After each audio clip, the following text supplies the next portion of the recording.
বিসমিল্লাহির রহমানির রহিম। প্রিয় দেশবাসী, যে যেখান থেকে শুনছেন সকলের প্রতি আমার আন্তরিক সালাম।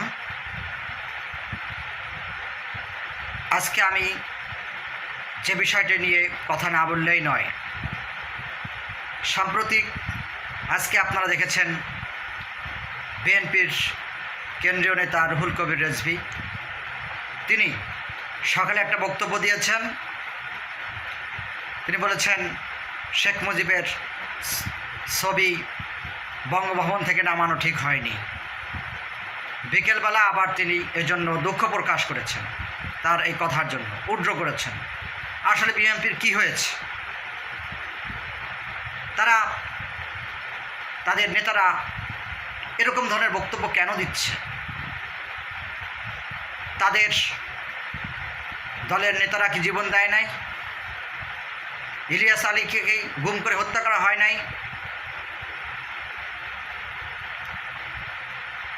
তাদের বড় বড় নেতাদের মধ্য থেকেও সেই সাকা চৌধুরীকে কি তারা হারিয়েছে না? তাকে কি হত্যা করা হয় নাই ফাঁসি দিয়ে?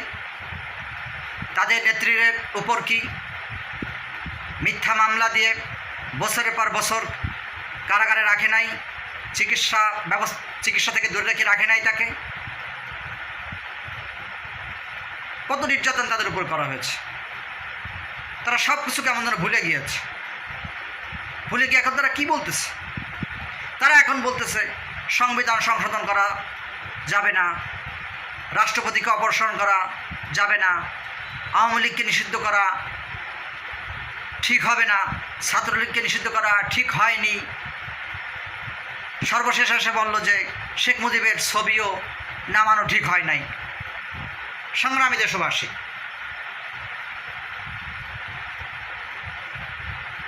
তারা কি ক্ষমতা যাওয়ার জন্য পাগল হয়ে গিয়েছে? সংস্কারের প্রয়োজন নাই, দ্রুত নির্বাচন দেন। তারা কি চাচ্ছে? তারা কি হাজার হাজার মানুষ যে শহীদ হয়েছে সে চেতনা কি তারা হারিয়ে ফেলতেছে? তারা কি অন্ধ হয়ে গিয়েছে?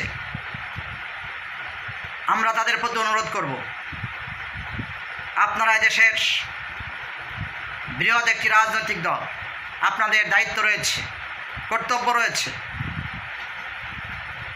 জালিম শাসকরা,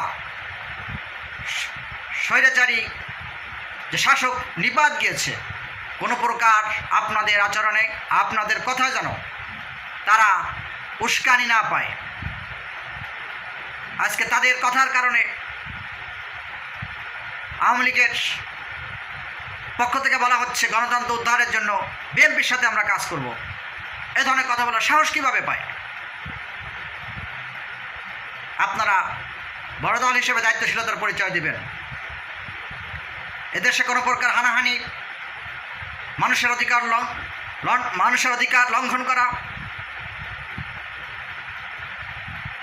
জবাবদিহিহীন রাষ্ট্র ব্যবস্থা প্রতিষ্ঠা করা, এগুলো জনগণ আর চায় না।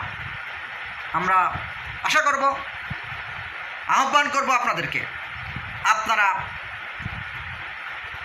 আপনাদের যে কর্তব্য রয়েছে, আপনাদের নেত্রী ছিল আপসহীন নেত্রী। আপনারা আশা করব আপনারা অন্যায়ের কাছে কখনো আপোষ করবেন না, অন্যায়ের সাথে কখনো আপোষ করবেন না। এ জাতি কী চায়? এ জাতি, আপনারা তো 16 বছর ধরে কিছুই দেখাইতে পারেন নাই। আজকে ছাত্র জনতা বুকের রক্ত, তাজা রক্ত দিয়ে তারা বিপ্লব করেছে। হাজার হাজার মানুষ নেমে এসেছে, লক্ষ লক্ষ মানুষ নেমে এসেছে। ছোটো ছোটো শিশুরা শহীদ হয়েছে, মা বোনেরা শহীদ হয়েছে, অসংখ্য আলেম ওলামাকে হত্যা করা হয়েছে। আল্লামা সাইদির মতন বিশ্ববিখ্যাত আলেমকে জেলে মরতে হয়েছে, হত্যা করা হয়েছে হাসপাতালে নিয়ে। এই অভিশাপ আওয়ামী লীগের উপর রয়েছে।